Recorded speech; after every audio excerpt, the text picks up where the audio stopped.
Hi everyone. So I thought I would share kind of what I've been working on outside of my day job at Lockheed every day. And lately I've been working on an old project that I've had around since 2015. I kind of went through a couple experimental prototypes with it, and then I refined what I wanted to kind of do with it. And this was the Battle of Gettysburg, right? So today I actually have it again in a new project, and I've created kind of a little sandbox scene here where I could test the first-person controller, and then take a look at some of the new artwork here that I'm working on in Maya and exporting out as an FBX in here. And so this is one of the buildings in my reference, and that is not it. Let me just bring this game window out of the way here. And I've been working on it, most of the exterior stuff. They will have interiors, they're just not built out yet. It just has like an empty Maya cube on the inside.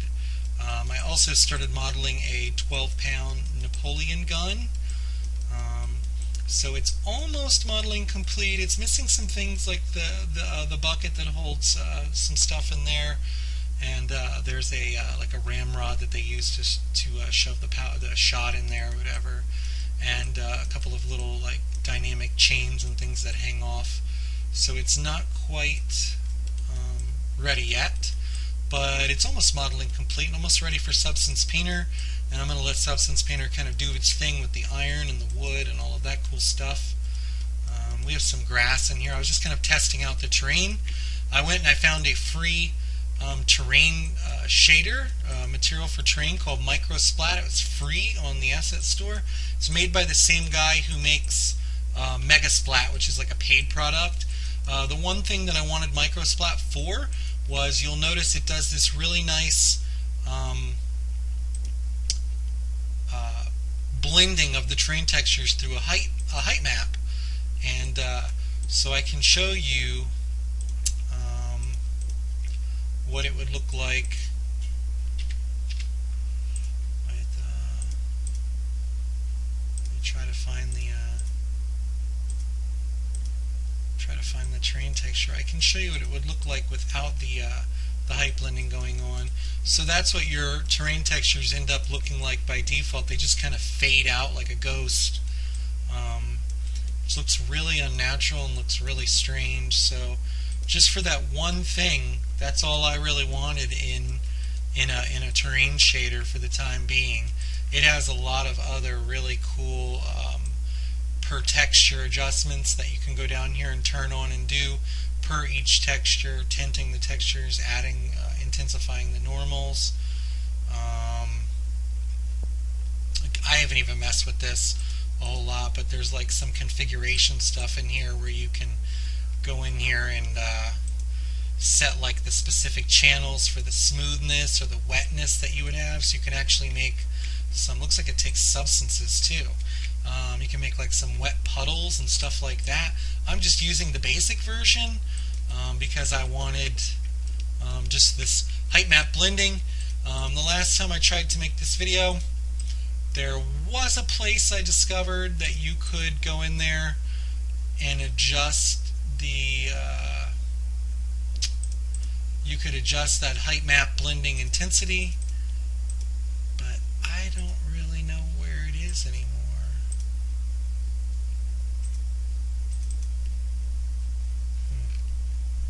This one he has fully set up on his demo scene, and it looks really good. It has these like nice little wet spots for puddles and stuff.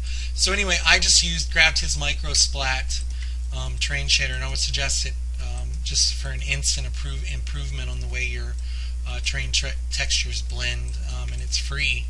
I plopped in some rocks. Some of these I created, some of them were free off the asset store, some of them were in Unity packages I had for other projects.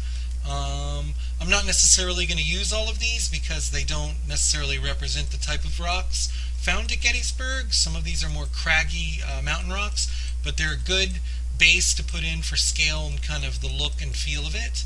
The trees are one of the biggest issues at the time. I just pulled in trees that I had exported out of Maya as FBX files. They're not made with Tree Creator. These are handmade trees out of Maya, but these are not trees that are specific to Gettysburg, so I had to go and do a little bit of research later today on the very specific type of trees that are found in Gettysburg. And so I went on the website for the military park of Gettysburg, basically where the battle took place. Is now a memorial battlefield and kind of like a museum. And so I gathered up all the types of trees that exist specifically within that battlefield. I think we'll have plenty of trees for this. There's 9 variations here with LODs and creating some little shrubs.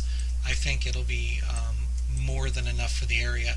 This is another way that I lay out my projects too. So these are all the projects or prototypes I've made in varying states of progression. I came back to this one. This is where I archive the old projects, but I don't want to lose some of the prefabs or particle effects or textures I've made, so I keep them on hand.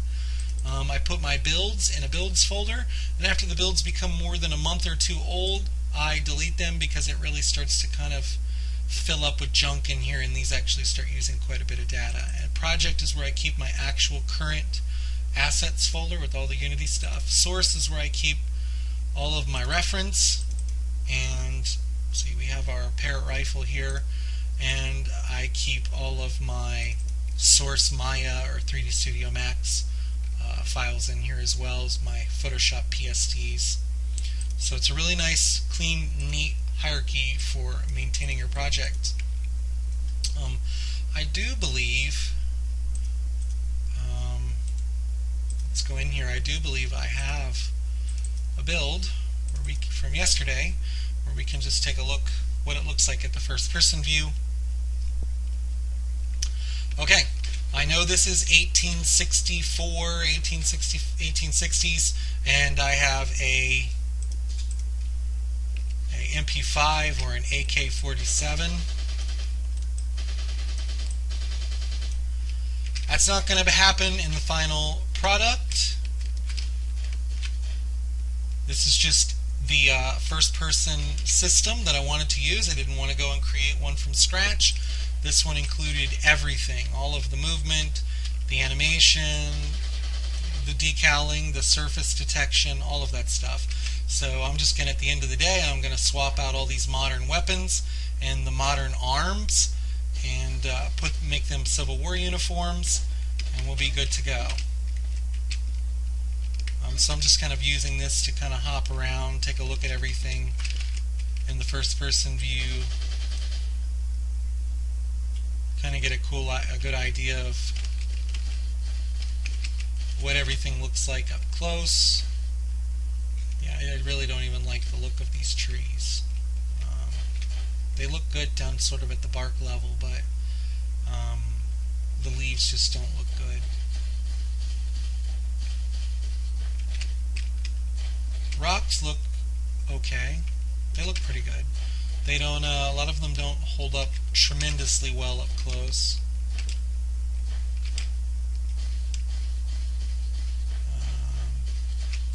And there's my cannon. So, just dropping in this first-person player prefab in here allows me to kind of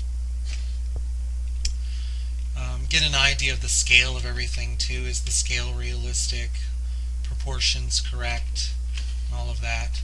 So anyway, if you want to follow any more, or you're curious about the development of this or where it's going to go, on Facebook there is a Facebook page for it called The Battle of Gettysburg. It's in the category of games. I think I have a website still live on it, but I don't have any content or anything on it.